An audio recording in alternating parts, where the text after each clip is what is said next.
May 20th. Now, that was the day that the clothes dryer was patented and created. It also is probably someone famous's birthday. Maybe to you, it's just 16 days after May the 4th be with you. But to me, it marks a very important day because that was the day that I quit my actual job and decided to pursue YouTube full time, which is a pretty exciting shift in my life. It's been almost 6 months to the date, very remarkably close. And I'd love to sit here and be like, yes, I have gained so many new followers since then, which I have.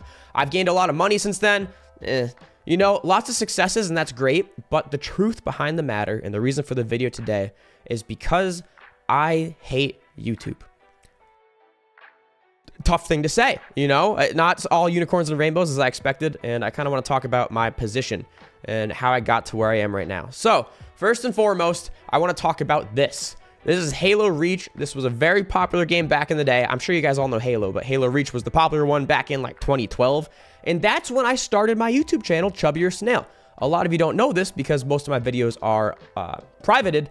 But if we sort by date right here, and we go to the oldest one, Halo Reach, top 5 kills, Perfection Hunter. Perfection is like if you played a perfect game. That's what that is. Some Minecraft in there. And how can we forget? Let me see, where was I? I was scrolling through. Commentary number 9, commentary number 10, dual comms question mark, dual commentary number 1, dual commentary number 2. You know, obviously I wasn't that good at YouTube at this point in my career, but I was having fun with it. I was playing a game I enjoyed, and I was in high school, so it was just kind of like a hobby. This also happened to be a time when YouTube didn't really have an ecosystem to be a full-time job. There were a few larger creators that were thriving at this point, but it's not like being a YouTuber was really a viable career path.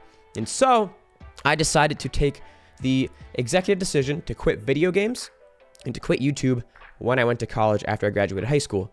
So we did the college thing. I was very studious. I wanted to be like this in college, right? You know, I wanted to be that guy, TBH. And I didn't feel like video games were a good part of that equation. So again, blocked everything out, focused on this, eventually became this when I got a job. Cool, nice, fun businessman with a beer, I guess. Dang, that's interesting.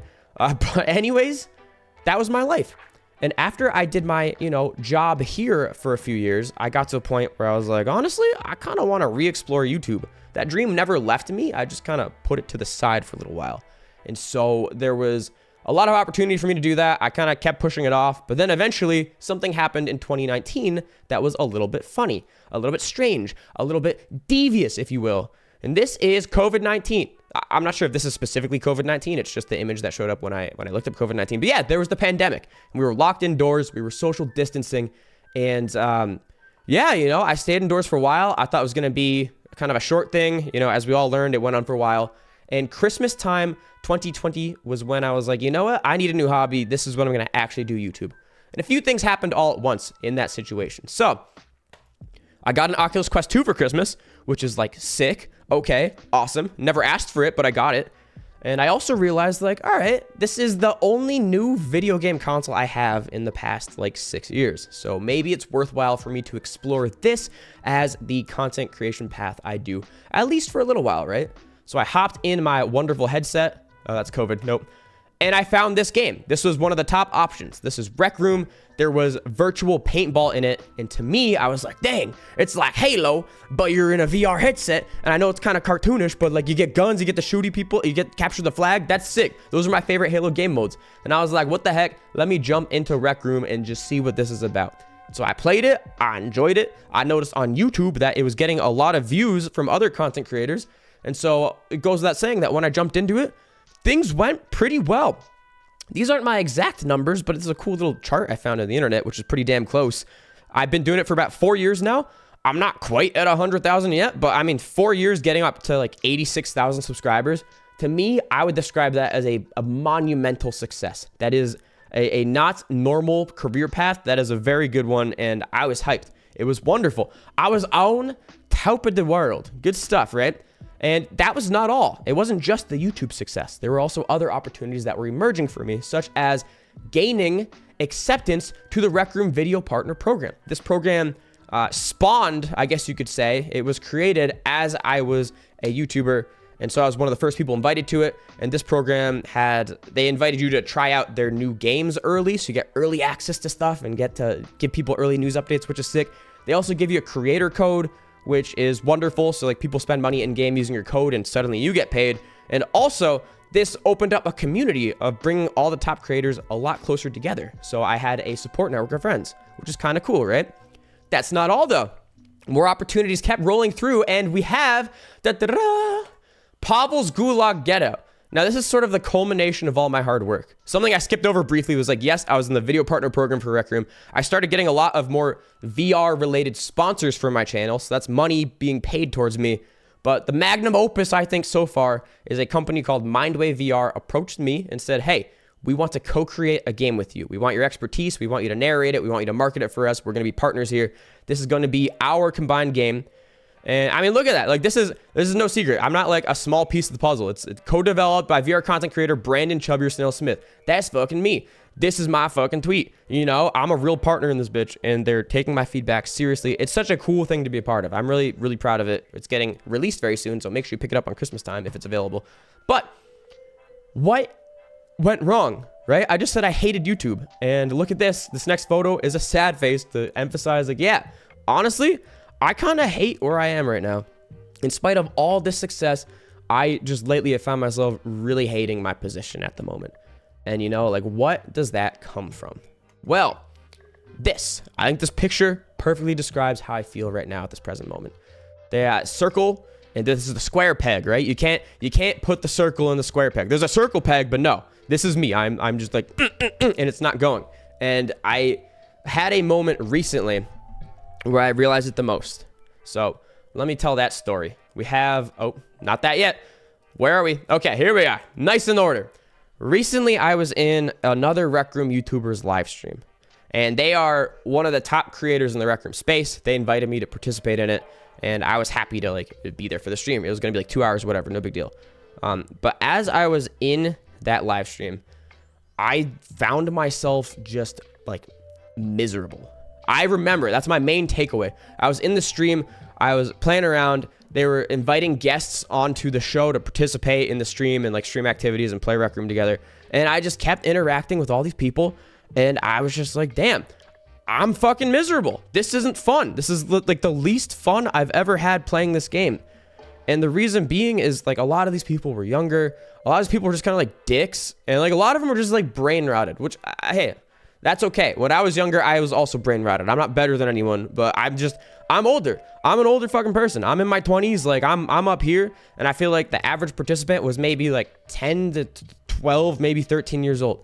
Nothing wrong with being young, but it's just kind of like a canyon between our ages, right? And so the whole time I just wasn't having fun. And I don't know why, like for what reason, but after that stream, that experience just stuck with me. It stuck with me for a few days. Like I was in a bad mood for multiple days afterwards, just like, damn, like that fucking sucked. Like I'm so unhappy, and I couldn't figure out why. And I'm still not sure what specifically about that was causing that happiness, but the trend sort of continued because it made me start to think about bigger picture, right? So this image right here, I don't know who these people are. I'm sure they're wonderful people. Thank you for letting me use the photo. Hopefully no one's mad. I just found this on Google. But these are, Rec Room people meeting up, and this is supposed to symbolize the fact that there have been a lot of Rec Room content creator meetups in real life.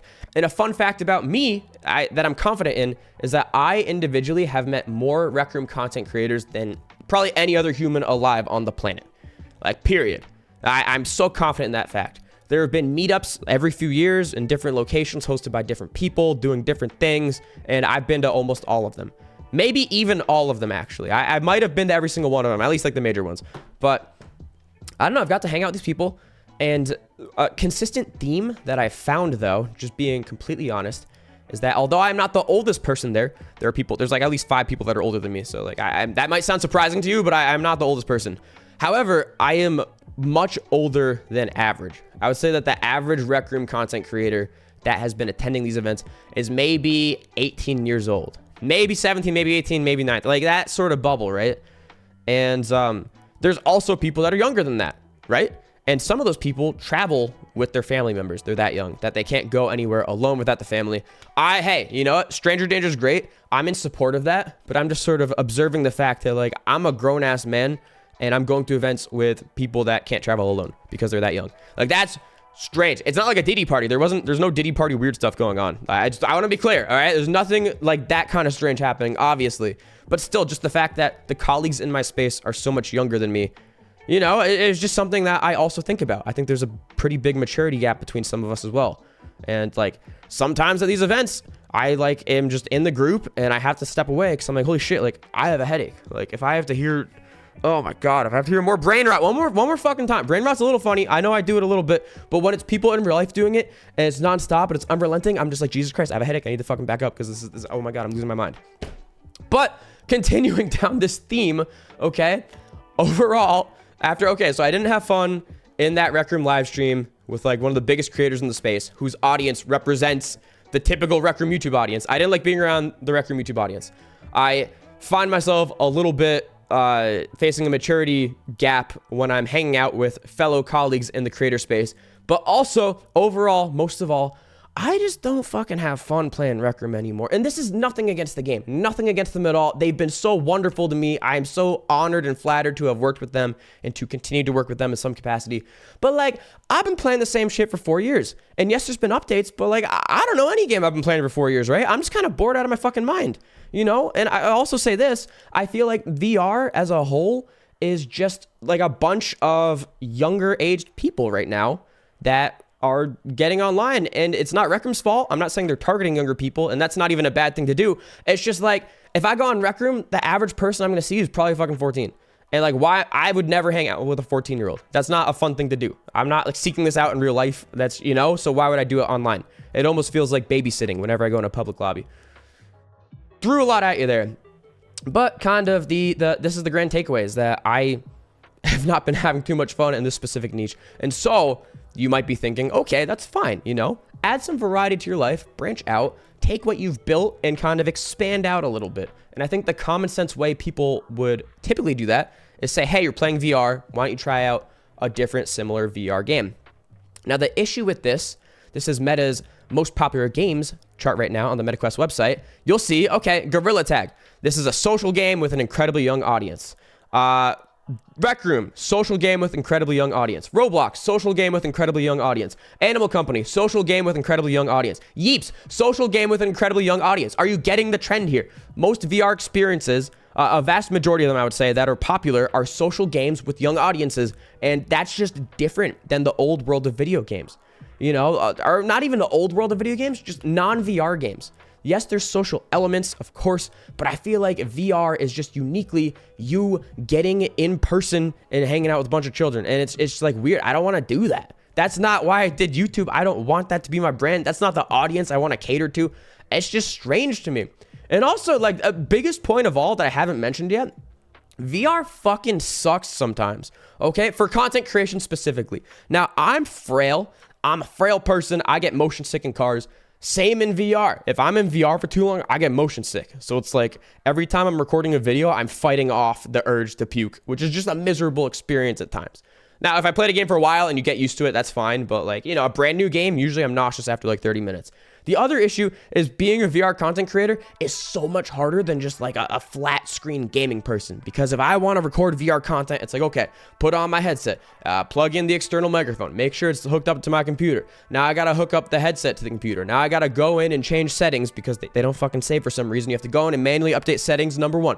Then you have to open up another app and open settings, number two. Then you have to make sure that it's casting to your computer, which sometimes doesn't work just because it doesn't want to fucking work. Then you have to actually see if your headset didn't die overnight, because even if you put it on the charger, sometimes it just fucking dies. And then when you turn it on, you have to wait and make sure everything's updated. And then once everything's updated, you join in the game. And oftentimes for videos, you have to collaborate with others, but new games don't have intuitive ways for you to go and join other lobbies with people. So you have to go for like 45 minutes on Discord and try to figure out how to talk to each other. And oh my God, my head's about to explode. Can you sense some frustration? I don't know if you could tell, I'm a little bit frustrated. It's just a lot.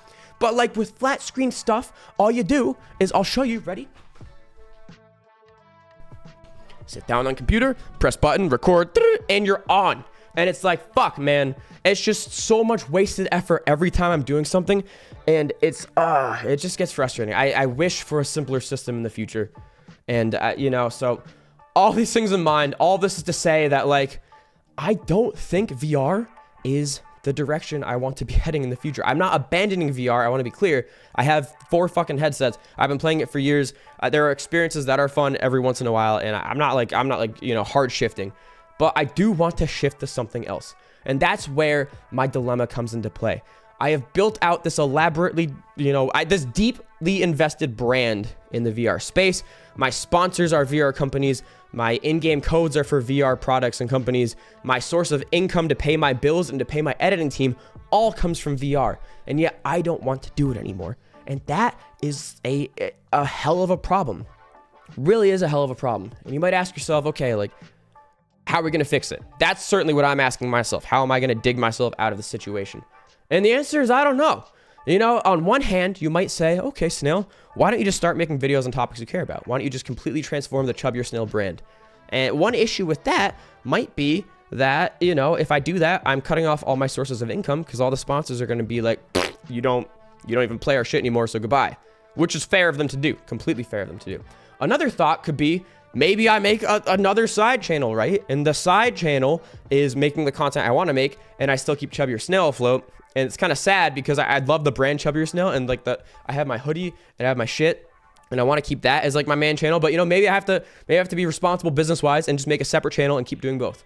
But this is the biggest problem of all. This is where my existential crisis comes in, and that is that I don't even know the type of content I want to make moving forward. I don't. Let me double down on that. Let me zoom in for a second. I don't even know the type of content I want to make moving forward. I have no fucking clue, which is a massive, massive problem, a huge problem. And you might say, well, how do you not know what you want to do? Like, don't you know what you want to do? And I can't put it into words. So and the best I can do here, and I'll do it with like right now, is I can describe to you the creator that inspires me the most. It is this dude named Ludwig. If you've heard of him, awesome. If you haven't, let me kind of explain what he does on his channel and why I find him such a magnetic personality. So he's just like a funny person, first and foremost. He's got sort of like I don't know, like a laid back tone. He like jokes around his audience. It feels like you're hanging out. It feels like he's treating you like a buddy. It's cool. And then, but the content he makes is kind of all over the place. It's all fantastic, but there's not really a theme here that I could even put into words. So for example, like, one video might be ranking shit, like YouTuber food. Okay. Sometimes it's like doing challenges. Like he kind of does a lot of different challenges, a bunch of things. Like, okay, like there's like Valorant one. Look at this, fucking Minecraft parkour civilization reaction. That's kind of strange. Speed running, hosting cool fucking events with other creators. He hosted like this Olympic thing. Trying everything on a fast food menu. Just story time sometimes. Sometimes he just hops in. He's like talking about his life. Like, here's some funny shit that happened. And no matter what it is, it's always so fucking engaging. Always. And I see a video and I click on it and it's great and I love it. And like, I love watching his streams. And it's a cool culture and a cool vibe. And that's the culture I want to build in my own channel. But again, like, how do you describe this? What is the style of video? And I don't even know if anyone could just start from this point. I almost feel like you have to start from an initial seed, a little niche, and grow out. Kind of like what I wanted to do with Rec Room. But I think the issue with Rec Room is that I planted my seed in the wrong spot. And so growing out would mean doing more games like Gorilla Tag, but I don't want to do those games. And so I started in the wrong spot. So my existential problem here is like, I don't know how to get to this point. I don't even know how to describe this point. I don't know where to start to get to this point. But if I could describe what I want to do in the future, it would kind of be a blending of like storytelling videos versus like some sort of challenge videos, all sort of like in the video game space. I don't know, like video game lifestyle, I guess is what I might describe it as, but that's not even that good. If I had to pick a genre, I think I picked Nintendo because Nintendo's the shit, but that's neither here nor there. Anyways, the last thing I want to say is, what do you guys think? And I'm not doing this as an engagement farming tactic. I'm not here to be like, oh yeah, everyone like, comment, subscribe so this channel goes to the moon. This is being uploaded to Chub Your Mail. This is my side backup channel that I upload to once every like 7 months. There's not going to be viral. There's no intent for this being viral. But if you're watching right now, that means that you are either like one of my biggest super fans because you're willing to be here and see this, or you're someone that just deeply cares about me and follows my YouTube career and wants my success. Both of you are great examples of people that I'd love input from. If you have any idea, you know, what the fuck I should be doing moving forward, let me know. I want to hear all thoughts. I really do. It's exciting to me and I need help, honestly. That's kind of the main reason I made this video is I have been thinking myself to death with this problem. I don't have a solution yet. I'm going to, try to find one, but anyone who could help me is great. So that's my spiel. That's why I hate YouTube. Thank you all for watching. And remember, stay chubby. Thank you.